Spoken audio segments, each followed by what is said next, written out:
Assalamualaikum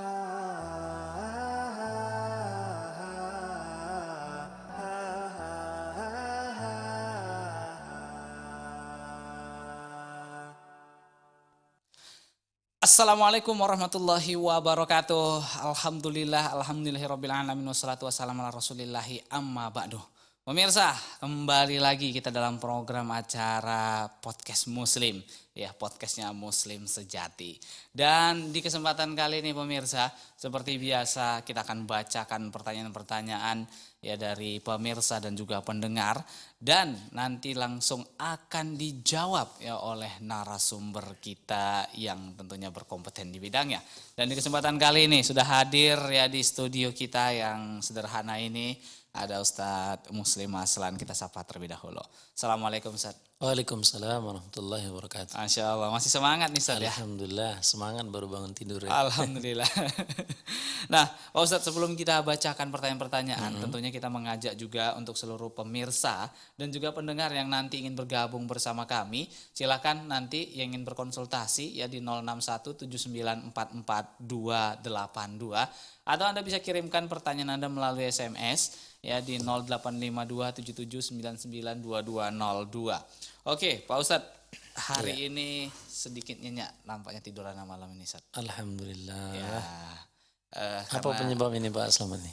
kayaknya kasurana udah mulai enak nih, Ustadz. Masya Allah, kasur baru kayaknya. Sebenarnya nggak baru sih, lama, tapi memang awet dia, Ustadz. Oh, Masya Allah, berarti ini produknya bagus. Produk bagus, Ustadz. Ini produk dari UV-Len nih pemirsa. Oh, Masya Allah. Ya, ini UV-Len sofa and spring bed. Nah, jadi bagi pemirsa yang ingin mungkin apa ya, Ustadz ya? Yang mau beli misalnya. Oh, mantaran menikah ya. Antara nikah gitu. Pas nih saat untuk ya membeli kasurnya. Ya nggak mesti antaran aja, yang punya anak banyak juga yang digusur dari tempat tidur kan. Iya juga sih ya. Yang pengen nambah tempat tidur kan. Pas banget nih saat ya. Kemana berarti Mat? Langsung ke UV-Len Spring Bed. Masya Ya, Allah. biar tidur Anda semakin nyaman. Oke Pak Ustadz, Alhamdulillah langsung kita ke pertanyaan pertama di kesempatan kali ini Pak Ustadz. Nah, Ini pertanyaan dari seorang akhwat nih Pak Ustadz. Assalamualaikum warahmatullahi wabarakatuh Ustadz. Waalaikumsalam warahmatullahi wabarakatuh. Ustadz, saya seorang akhwat yang baru saja berhijrah nih Pak Ustadz. Masya Alhamdulillah ya, Allah. Masya Allah. Kemudian saya ingin menggunakan cadar, namun saya dilarang nih oleh orang tua saya. Mohon nasihat dan solusinya nih Ustadz. Oh, penggunaan cadar ya. Cadarnya Ustadz. Ya, kemudian dilarang. Masya Allah, kaum muslimin, kaum muslimat yang dirahmati Allah Subhanahu wa taala. Alhamdulillah wassalatu wassalamu ala Rasulillah wa ba'd. Nah, penggunaan cadar ini pada asalnya adalah khilaf di kalangan para ulama. Ada yang mengatakan wajib, ada yang mengatakan adalah satu perkara yang sunnah. Nah, perkara yang wajib karena pertama dikatakan ulama yang berpendapat ini, ketika kita melihat seorang wanita cantik atau tidaknya, ketika kita nazar misalnya atau tertarik pada wanita, adalah melihat kepada mukanya. Wajahnya. Ya, maka dikatakan ini adalah mawatinul jamal, adalah titik di mana orang dikatakan cantik atau enggak, ya kan? Kan nggak mau kalau kita Pak Selamat lihat ada perempuan misalnya nggak ada hidungnya, ya kan? Atau mukanya kurang bagus. Maka orang melihat keindahan wanita, tertariknya seseorang kepada wanita, laki-laki yang tertarik kepada wanita adalah pada mukanya. Pertama yang dilihat mukanya dulu. Ketika Mas Slamet misalnya menikah, kan nanya ini cantik apa enggak? Ya kan? Iyalah, pasti Ustadz. Cantik itu adalah konotasinya kepada muka, bukan kepada kakinya atau kepada tangannya. Yang dimaksud dengan cantik apa? Tangannya kan enggak. Nah, maka karena dikatakan bahwasanya perempuan adalah fitnah, ya kan? Kata Rasulullah itu bahwasanya aku tinggalkan bahwasanya fitnah yang berbahaya adalah dari wanita. Jadi ini wanita harus dijaga auratnya agar tidak menimbulkan fitnah bagi kaum laki-laki. Nah, baiknya satu umat adalah tergantung wanitanya. Kan ketika wanitanya menjaga aurat, kemudian ngaji dan sebagainya, maka akan baguslah kaum situ. Iya. Nah, maka dari itu khilaf di sini adalah apabila kita meyakini bahwasanya hijab atau cadar adalah satu hal yang wajib, maka kita harus menjelaskan kepada orang tua. Kita jelaskan seyogianya bagaimana kedudukan cadar menurut versi kita, menurut apa yang kita yakini. Dan orang tua mestinya ketika anaknya ingin bercadar, ingin menutup auratnya, maka kita harus lebih mendukung. Ini kadang-kadang kebalik ini. Kalau kita menutup aurat, kadang-kadang jangan pun cadar. Berjilbab saja orang tua kadang-kadang melarang. Katanya udah nggak usah terlalu berlebihan dalam Islam. Kalau mau sholat silahkan. Mau sedekah silahkan. Tapi kalau menutup aurat jangan. Karena terlalu norak misalnya. Terlalu berlebihan beragamanya. Dan ini tidak. Ini salah pemahaman orang tua ketika anaknya berusaha untuk lebih taat, maka mestinya kita lebih mendukung. Bukan justru kita yang melarang. Kalau anaknya buka aurat, kita yang mendukung. Ini kan kebalik ini seorang orang tua. Yang sudut pandangnya adalah hanya perkara bagaimana dia dipandang manusia, dia adalah manusia yang normal saja. Yang baik saja menurut versi manusia. Sementara kita lebih baik kita mengambil ridho Allah Subhanahu wa taala ketimbang ridhonya manusia. Allah taala misal. Oke, Masya Allah. Terima kasih Pak Ustadz ya.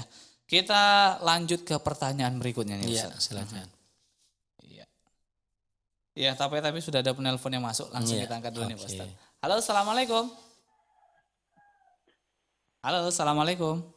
Waalaikumsalam warahmatullahi wabarakatuh, Ustaz. Iya, dengan siapa dan di mana? Dengan Ukti Aisyah, Ustaz. Dengan Ukti Aisyah. Langsung aja pertanyaan Ukti Aisyah. Naam, Ustaz. Assalamualaikum warahmatullahi wabarakatuh, Ustaz. Waalaikumsalam warahmatullahi wabarakatuh. Barakallahu fiik, Ustaz. Wafiki barakallah. Ana bertanya nih, Ustaz. Apakah ada dua nih, Ustaz? Ya, Iya. cara yang benar atau tidak ini, Ustaz. Ya. Kita yang pertama tentang menggadai ini, Ustaz. Ya. Ketika kita menggadai tanah gitu kan, Ustaz. Lalu karena kita butuh uang, tadi kan punya orang yang kita gadai gitu, Ustaz. Ya. Lalu kita pindahkan ke orang lain gitu, Ustaz.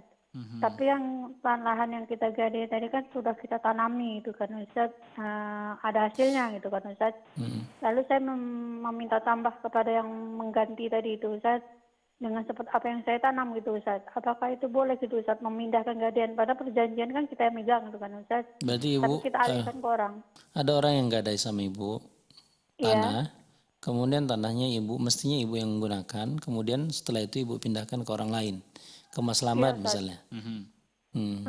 Karena kita kan butuh uang gitu kan, Ustaz. Jadi kita pindahkan gitu, Ustaz. Karena dibalikkan sama yang punya, dia juga tidak ada uangnya gitu, Ustaz. Oh gitu ya. Jadi dialihkan ke orang lain gitu, Ustaz. Apakah itu juga boleh gitu, Ustaz? Namun kita meminta lebihannya gitu, Ustaz. Kalau kan tadi 2 juta gitu kan, Ustaz.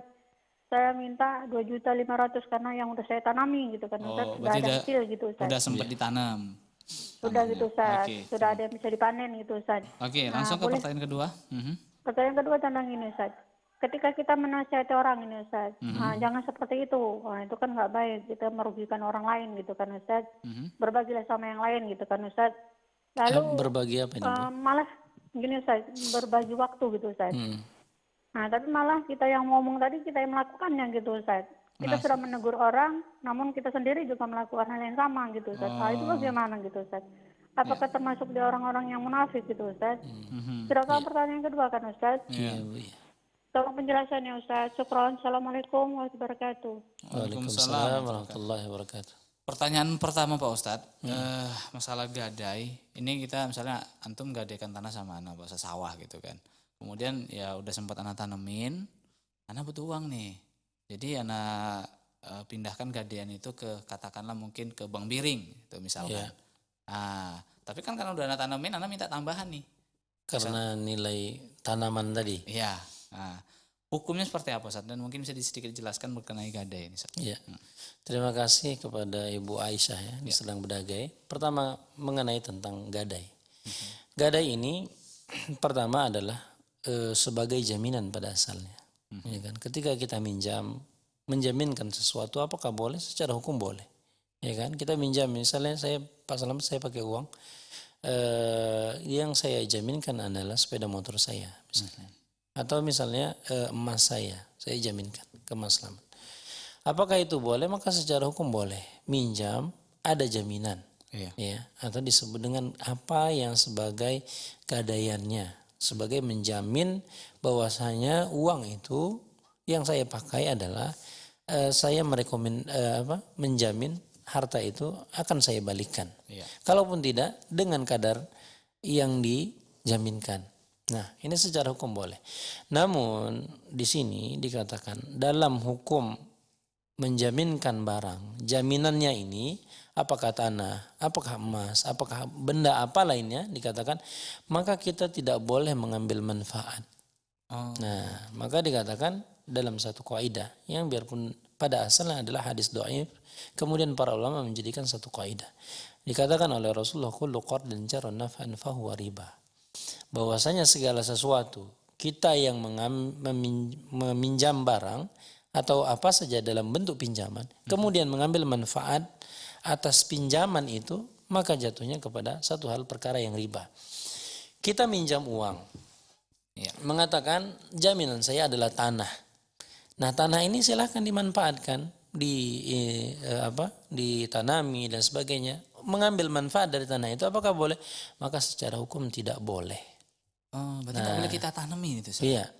Makanya secara hukum tidak boleh ini digunakan mengambil manfaat. Dan ini sudah menjadi transaksi sekarang. Transaksi di kalangan masyarakat. Bahwasanya menggadai itu mengambil manfaat dari tanah itu, maka secara hukum ini tidak boleh. Ya Bu ya. Saya tidak menjelaskan apakah kemudian padinya atau dan sebagainya mengambil lagi dipindahkan, karena hukum pada asalnya tidak boleh. Nah, maka jadi secara hukum bahwasanya ini adalah tidak boleh karena kita mengambil manfaat. Gitu deh, Pemanfaatan dari tanah itu. Jadi kalau kita mau menggadai nih Pak Ustadz, ini tak gadaikanlah sawahku sama kamu misalkan gitu Pak Ustadz. Artinya yang menggarap itu yang boleh adalah sang pemilik aslinya, Ustadz. Asalnya tidak boleh diapa-apain. Dibiarkan aja biasa. Kalaupun mau dibersihkan, bersihkan saja. Itu makanya itu kan sebagai jaminan, sebagai jaminan. Misalnya emas, ya kan, emas. Mas Selamat, saya minjam uang misalnya, Mas Selamat. Saya pinjam uangnya, saya kasih emas, Mas Selamat ini saya jaminannya adalah emas atau barang tertentu. Mas Selamat pakai emasnya, kemudian digunakan, diusahakan juga dan sebagainya, mengambil manfaat. Maka dikatakan setiap barang sebagai jaminan atau pinjaman sekalipun, kemudian kita mengambil manfaat itu bisa, contoh kan sekarang ini dalam istilah ijon ya. Ijon itu misalnya para pembisnis mengatakan kepada para petani, saya akan pinjamkan pupuk. Ya kan? Pinjamkan pupuk. Ini kan barang, bukan uang. Iya. Saya pinjamkan pupuk ke Mas Selamat, ke para petani. Kemudian pedagang ini mengatakan nanti kalau panen dengan syarat harus jual ke saya. Kan dia mengambil manfaat langsung, ya kan? Dari pinjaman yang diberikan, kemudian dia mengambil manfaat, dia harus jual ke saya, ke petani. Petani harus jual ke saya. Akad ini maka secara hukum dia mengambil manfaat. Iya. Kan minjam pupuk, dia mengambil jasa. Iya. Ya kan, manfaatnya jasa. Sama juga ada orang minjam uang, kita mengambil manfaat tanahnya. Nah, pengambilan manfaat ini kata Rasulullah, maka jatuhnya kepada satu perkara yang riba. Nah, jadi bagi kita bagaimana? Bagi kita yang sudah terlanjur, maka cepat-cepatlah untuk dikembalikan uangnya. Kalau kita minjam ngasih uang kemudian pakai tanahnya, maka segeralah dia memulangkan uang kita. Kenapa? Karena ini perkara riba terus. Yang tanpa kita sadari. Ini balik lagi kita ke gadai nih. Jadi ini kalau sudah jatuh tempo, tapi yang menggadaikan tadi belum sanggup membayar atau melunasinya nih Pak Ustadz. Jadi apakah kita boleh menjual tanah tadi nih Ustadz? Nah ini jadi kan surat-surat tanahnya ini kan pasti kan dikasih ke orang yang meminjamkan uang nih Pak Ustadz. Tempo sudah habis nih, ditagih nggak mau bayar, belum ada uang katanya. Ya udah kita jual aja nih tanahnya gitu. Saya ambil uang saya dari penjualan itu boleh Ustadz? Ya secara hukum gitu, bahwasanya ketika kita menggadai itu kan jaminan tuh. Iya. Kan ada limit waktu.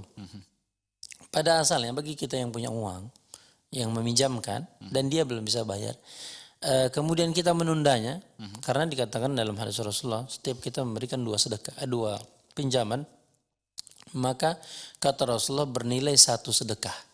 Ya kan? Kalau kita bisa undurkan dan kita punya kelapangan rezeki, maka kita akan bernilai sedekah. Iya. Ya kan? Itu mengandung pahala. Yang kedua, apabila tidak, maka bolehkah dijual? Kalau sudah jatuh tempo berdasarkan kesepakatan, bolehkah dijual? Boleh. Untuk apa? Itulah guna jaminan tadi. Jaminan tadi. Jaminan adalah untuk mengembalikan uang yang kadar yang dia pinjam. Tapi dengan syarat bahwasanya mengambil uang tersebut adalah dengan kadarnya. Jadi kalau misalnya dia pinjam 100 juta, jaminannya 200 juta, kita jual 200 juta, bukan kemudian 200 juta jadi milik kita semuanya. Iya. Nah, tapi kita mengambil kadarnya 100 juta, yang 100 juta kita kembalikan kepada yang punya. Nah, itu yang diperbolehkan. Kalau dia pinjam 100 juta, kita ambil jaminannya 200 juta, boleh nggak boleh? Dan ini jatuhnya kepada riba juga. Nah, jadi setiap orang yang meminjamkan, maka tidak boleh berlebih dari nilai yang dipinjamnya. Oke, Ustaz. Nah, itu dia. Oke, terima kasih Pak Ustadz, Masya Allah. Kita lanjut lagi ke pertanyaan kedua ya dari Ukti Aisyah tadi. Ya, ya. Namun Ustadz, sebelum kita bacakan Ustadz, nampaknya kita harus rehat dulu nih. Ustadz, Oke. ya, Masya Allah. Nah, pemirsa ya dan juga pendengar dimanapun Anda berada, insya Allah kita akan lanjutkan kembali ya untuk membacakan pertanyaan dari Ukti Aisyah tadi, pertanyaan kedua. Dan bagi Anda yang nanti ingin bergabung bersama kami, silahkan nanti di 0617944282 atau Anda bisa kirimkan pertanyaan Anda melalui SMS ataupun WhatsApp di 085277992202.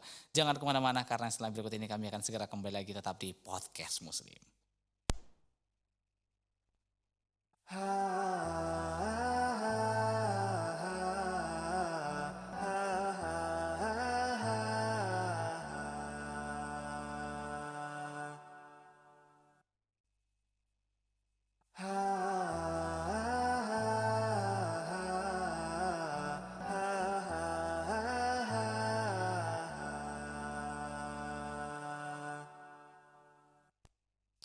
Iya pemirsa, kita kembali lagi di Podcast Muslim, ya podcastnya Muslim Sejati, dan di kesempatan kali ini kami masih mengundang dan mengajak bagi para pemirsa yang ingin bergabung bersama kami di 0617944282 atau melalui SMS di 085277992202.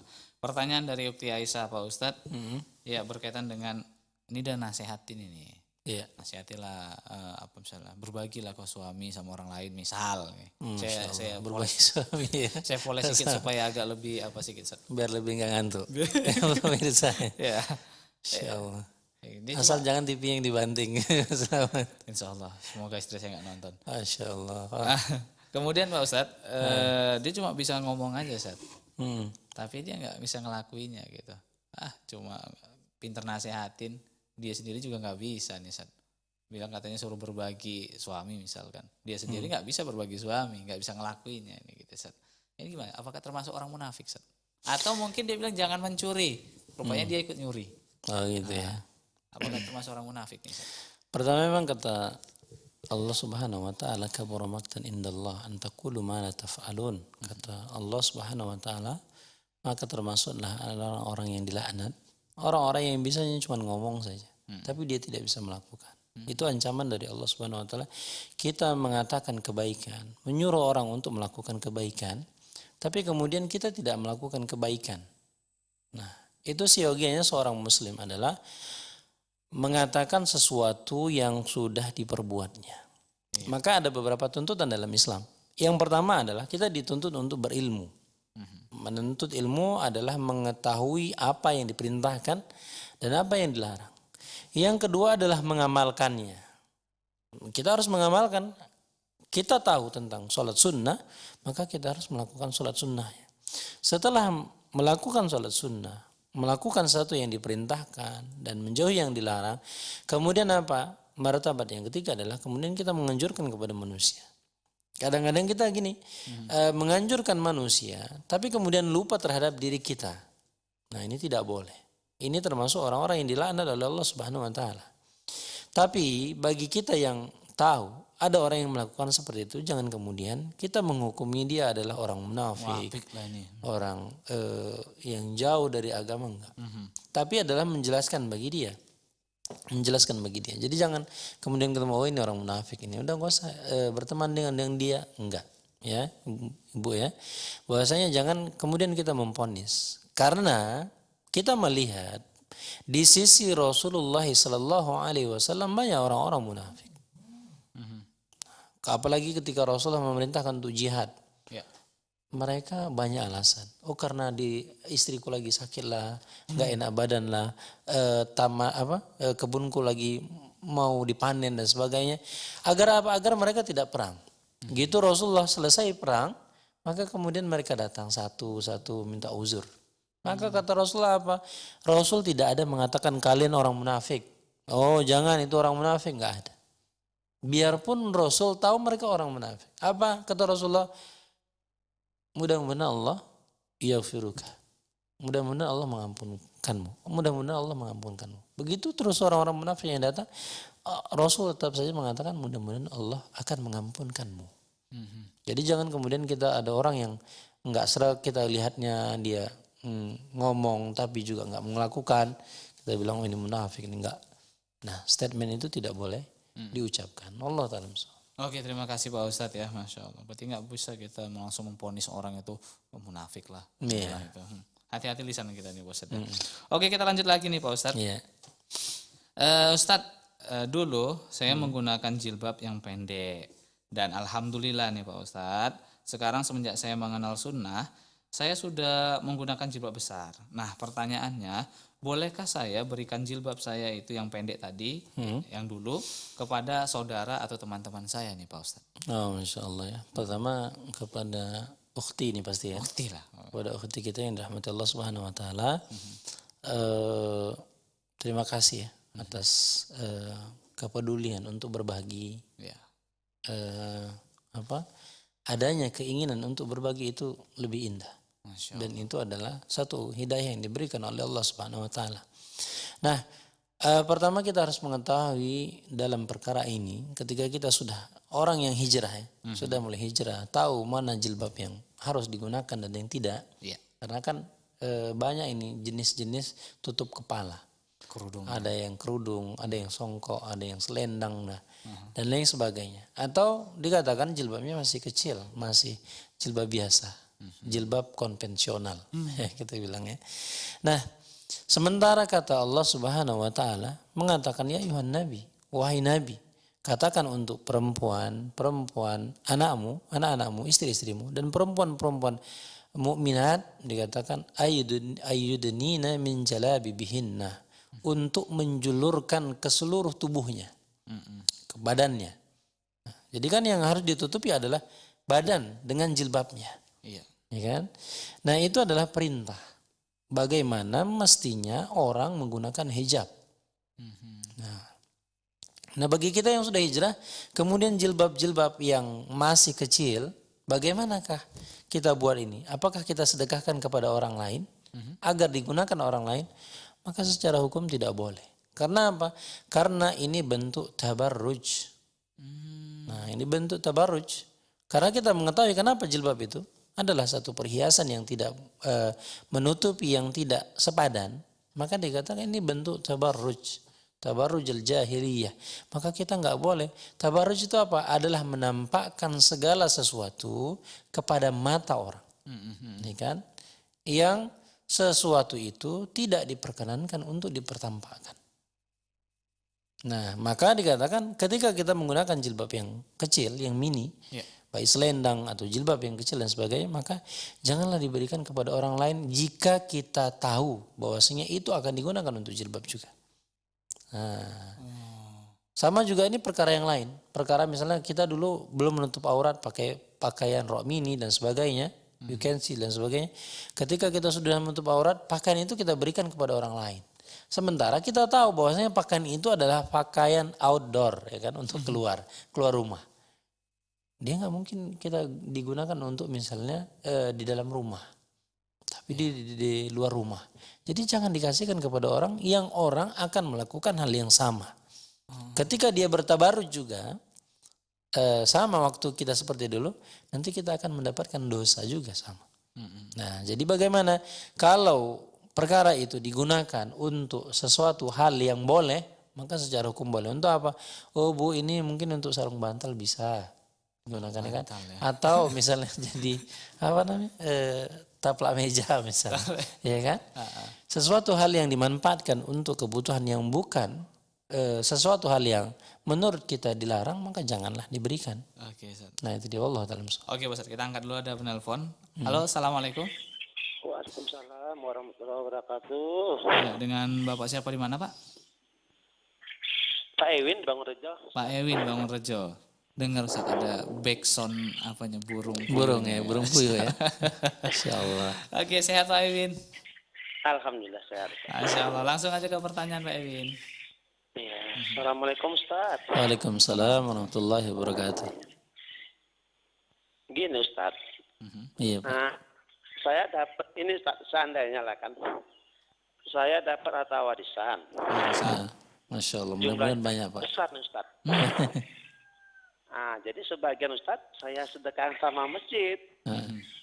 Atau untuk Islam atau jalan-jalan Islam lain lah. Boleh itu Ustaz.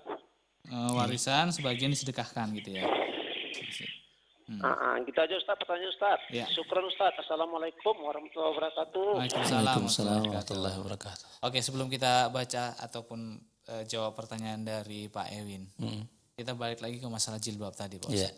Kalau yang kita kasih jilbab tadi adalah anak kecil misalnya, Ustaz. Ini kan jilbab kita ini kan kalau Besar, dipakai orang ya? dewasa kan jadi kecil. Iya. Tapi kalau dikasih ke anak kecil itu kan jadi besar, Ustaz. Iya. Nah, Ya boleh saja, makanya kita harus mengetahui secara pasti apa yang kita berikan. Karena kata Rasulullah itu al-malu salih biyadi rajul salih. Harta yang baik itu diberikan kepada orang-orang yang soleh. Dalam artian penggunaannya, pemanfaatannya dan sebagainya. Kalau jilbab kita besar kata Pak Salam itu kan, Iya. karena kita dewasa misalnya, ya kan. Kemudian kita berikan kepada anak yang kecil, jadi jilbabnya jadi besar, bukan jadi jilbab jadi jubah ya. Jadi jubah bolehkah? Boleh, secara hukum boleh. Yang penting kita tidak tidak mengetahui bahwasanya itu dimanfaatkan sesuai dengan waktu kita masa belum paham dulu. gitu. Contohnya misalnya, mungkin kan ada orang porsinya agak jumbo ya, iya. tapi ini agak kecilan, agak kurusan. Misalnya, kalau kita kasih jadi jilbab besar misalnya, kan boleh kan? Iya. Kadang-kadang kan gitu Pak Selamat. Contoh misalnya sama kita celana itu pendek, ya kan, sedengkul. Tapi ketika kita kasih orang yang agak lebih pendek, dia jadi celana panjang. Ya. Nah, jadi kan versi dan porsinya itu berbeda. Iya. Nah, jadi kita sesuaikan saja ketika kita punya barang sesuatu. Kalau kita berikan dengan yang kapasitas seperti kita, mungkin jadi satu hal yang dilarang. Tapi anak kecil, orang yang lebih mungil dan lain sebagainya mungkin bisa. Allah taala. Oke, langsung kita ke pertanyaan Pak Ewin, Pak Ustadz, berkaitan dengan warisan. Wah, misalkan saya dapat warisan dari kakek-kakek saya, misalkan. Amin, moga aja ada. Amin. Banyak nih Pak Ustadz. Masya Dari Allah. segi uangnya, tanah luas. Saking banyaknya kan, sedekahin lah, sebagian lah uangnya, taruhlah berapa puluh juta, sumbang ke masjid gitu. Itu kan tanah warisan tuh Ustadz. Iya. Apakah boleh kita sumbangkan gitu, atau mungkin yang sering tersebar itu adalah warisan, pusaka itu nggak boleh dijual, Ustaz. Walat nanti. Nah, Iya, itu yang tersebar di Masya Allah. saya, tambahan lagi, Ustaz. Ya, ya. Ya, terima kasih Pak Iwin ya. Ya. Mudah-mudahan burungnya bertelur terus ya. Amin, amin. Ya Pak Iwin, untuk masalah harta warisan kaum muslimin yang dirahmati Allah Subhanahu wa taala. Warisan yang sudah dibagi. Ya. Ya kan? Ketika sudah dibagi maka menjadi milik kita seutuhnya. Jadi perpindahan hak milik. Nah, baik itu yang kita dapat dari faktor bisnis usaha, dari keringat kita, atau kemudian warisan yang diwariskan kepada kita. Maka secara hukum kepemilikannya adalah milik kita. Jadi ketika milik kita, apakah kita boleh bersedekah? Boleh. Sebagian secara keseluruhan, sebagian kecil, bolehkah? Boleh. Jadi tidak ada hukum karena hukum ini sudah pindah. Kecuali ini warisan belum dibagi. Itu belum punya kita. Belum punya kita, milik orang tua, ya kan? Nah ini yang mau dibagi nih, bagaimanakah? Bolehkah kemudian kita menyisihkan untuk diwakafkan untuk orang yang meninggal? Secara hukum boleh juga, dikatakan boleh. Namun setelah misalnya dibagi, kemudian kita katakan sebelum dibagi maksudnya, sebelum dibagi dikatakan bagaimana kalau ini kita sedekahkan misalnya atas nama kita. Nah itu juga secara kesepakatan bersama. Karena apa? Karena masalah harta warisan ini adalah bagiannya berbeda-beda. Ada yang mendapatkan sulus, ada yang mendapatkan rubu, ada yang mendapatkan sumun, ada yang mendapatkan seperempat, seperenam, seperlapan, ada seperdua dan sebagainya. Jadi berdasarkan itu, berdasarkan apa yang mau dibagi. Kalau itu sudah dibagi, seperti kata Pak Iwin, sudah dibagi, sudah menjadi milik kita, bolehkah kita sedekahkan? Boleh-boleh saja. Iya. Nah, kita niatkan juga itu untuk orang tua kita misalnya yang sudah meninggal, diniatkan kita yang bersedekah dengan harta warisan yang menjadi hak milik kita, bolehkah? Boleh. Boleh saja. Allah Ta'ala. Kalau dijual, kan ada tuh bilang kayak buat ngualatin itu. Nggak berkah itu kalau harta waris dijual, duitnya untuk poya-poya kah atau untuk apa gitu. Ustaz. Ya secara hukum, hukum jual beli ada yang sudah menjadi milik kita boleh. Yang bukan menjadi milik kita punya abang kita misalnya kita jual. Nah ini nggak boleh. Secara hukum apa yang sudah menjadi hak milik kita boleh untuk dijual. Apakah kuala dan sebagainya mungkin, ya kan? Mungkin kita berhusnuzan kepada orang-orang keluarga kita dan sebagainya. Kadang-kadang mereka ingin kalau sudah kita jual, ya kan di kampung misalnya tanah, nanti kita nggak balik-balik lagi ke sana. Satu. Ya kan mungkin itu faktor. Cuman kan Didoain jelek gitu. selalu bilangnya kualat. Sama misalnya contohnya ini Mas Slamet. Contohnya kan ada orang yang duduk di pintu katanya, oh nggak boleh itu pantang. Ya kan pantang.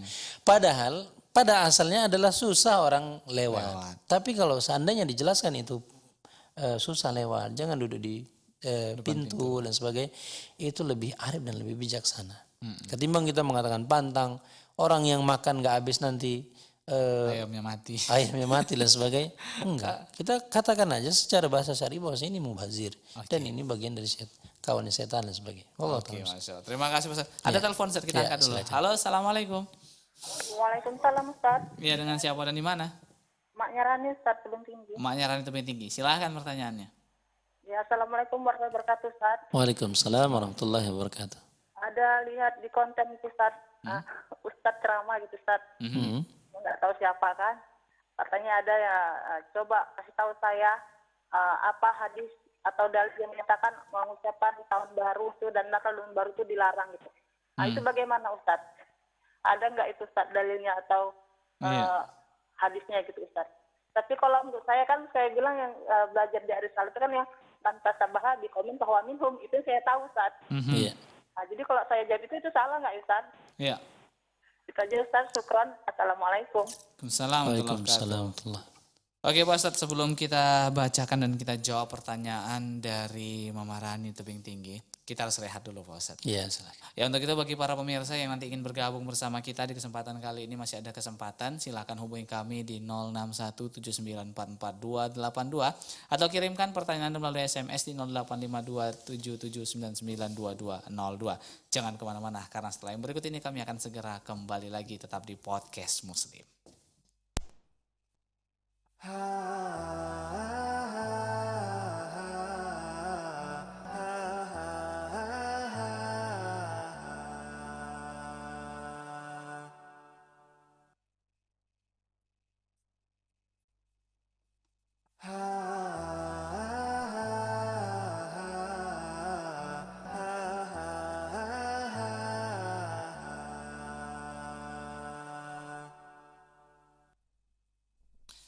Ya pemirsa, kita kembali lagi di Podcast Muslim, Podcast Muslim Sejati. Ya masih kita menerima pertanyaan bagi yang ingin bergabung bersama kami di 0617944282 atau di 085277992202 untuk SMS-nya. Kita angkat dulu Ustaz, penelpon yang sudah masuk nih Pak Ustaz. Iya, silakan. Ya, halo, assalamualaikum. Halo, assalamualaikum. Waalaikumsalam warahmatullahi wabarakatuh. Dengan Ibu siapa dan di mana Ibu? Bu Nopi di Galang. Bu Nopi di Galang. Langsung pertanyaannya Bu Nopi. Ya, begini Ustaz. Tentang warisan tadi Ustaz. Ya. Jadi kan kami punya 5 bersaudara, 2 perempuan dan 3 laki-laki. Kemudian kakak saya yang pertama itu kan belum menikah, umurnya udah hampir 60 tahun gitu kan. Iya. Jadi kalau kami dapat warisan, saya bersepakat sama saudara laki, bagian saya kasihkan, saya serahkan sama kakak saya yang pertama tadi kan. Nah, kalau misalnya sampai dia meninggal, umpamanya dia meninggal, maka punya dia untuk saya gitu. Tapi mereka sepakat setuju gitu. Kalau dalam Islam boleh nggak, Ustaz? Sepakatan sendiri ya. Ya, ada saja, Ustaz. Assalamualaikum warahmatullahi wabarakatuh. Assalamualaikum warahmatullahi wabarakatuh. Oke, sebelum kita jawab pertanyaan dari Mak Rani dan juga pertanyaan dari Ibu siapa tadi? Bu Nopi ya. Kemudian nih Pak Ustadz, rindu rasanya Ustadz setelah berapa tahun itu kita ya sebagai jamaah Indonesia nggak berkunjung ya di Mekah Ustadz, Masjidil Haram. Udah 2 tahun ini. 2 tahun Ustadz. Mau jalan ke 3 tahun. Ya. Ustadz mungkin untuk menostalgia kita Pak Ustadz. Perasaan kita itu kalau di Ka'bah seperti apa nih Pak Ustadz? Allahu Akbar ya. Itu Mas Slamet ya. Iya. Saya berapa kali ya udah ke Tanah Suci ya. Rasa rindu itu tetap saja. Iya. Apalagi orang yang mengatakan Ustadz kayaknya udah berangkat kok pingin berangkat lagi. Ketika lihat pertama kali awal Pak Slamet ya. Ketika awal pertama saya masuk ke kota Mekah masih di batas hudud namanya. Iya. Batas ada lihat Al-Quran ya. Gapura Al-Quran itu udah mau masuk saja. Air mata itu nggak bisa terbendung lagi. Itu masih belum lihat Ka'bahnya. Masya Allah. Masya Allah. Ketika lihat Ka'bah, Allahu Akbar. Gak bisa lagi terungkapkan Pak Slamet. Masya Allah. Kerinduan. Bahkan sebagian jamaah itu yang belum berangkat. Ketika bilang Ustadz, saya udah gak makan 2 bulan.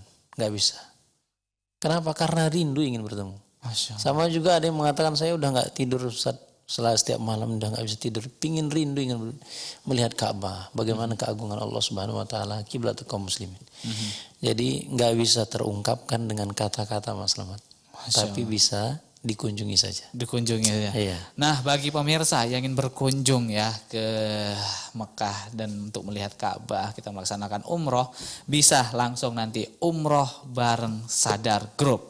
Ya, jadi silahkan umroh bersama Sadar Group karena kebetulan Ustaz termasuk mutawif Ustaz ya. Iya, insya Allah nanti bersama dengan saya insya Allah. Insya Allah langsung aja nanti daftarkan diri Anda ke Sadar Group bagi Anda yang ingin berangkat umroh.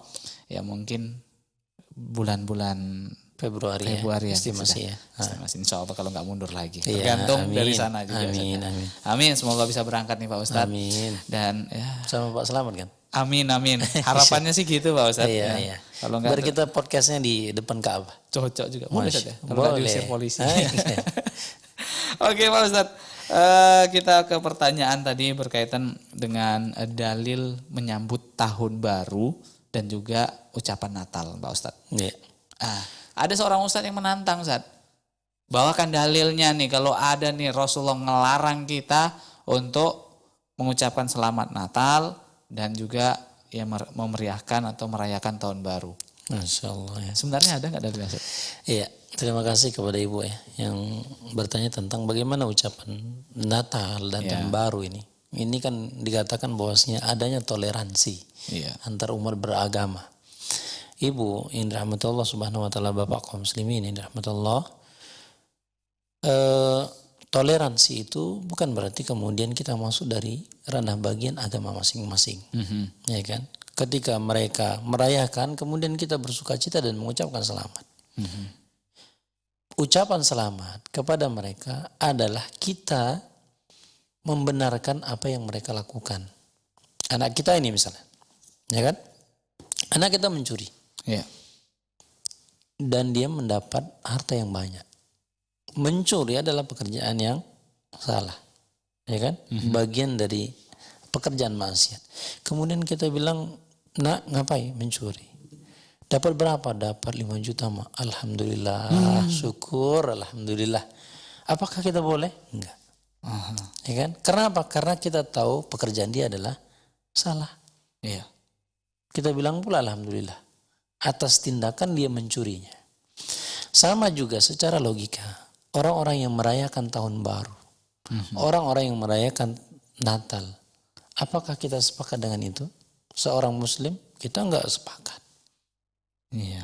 Apabila misalnya contoh, mereka beribadah kepada Trinitas, ada Tuhan Bapa, Tuhan Anak, dan Rohul Kudus. Ya kan? Apakah kemudian kita meyakini terhadap itu?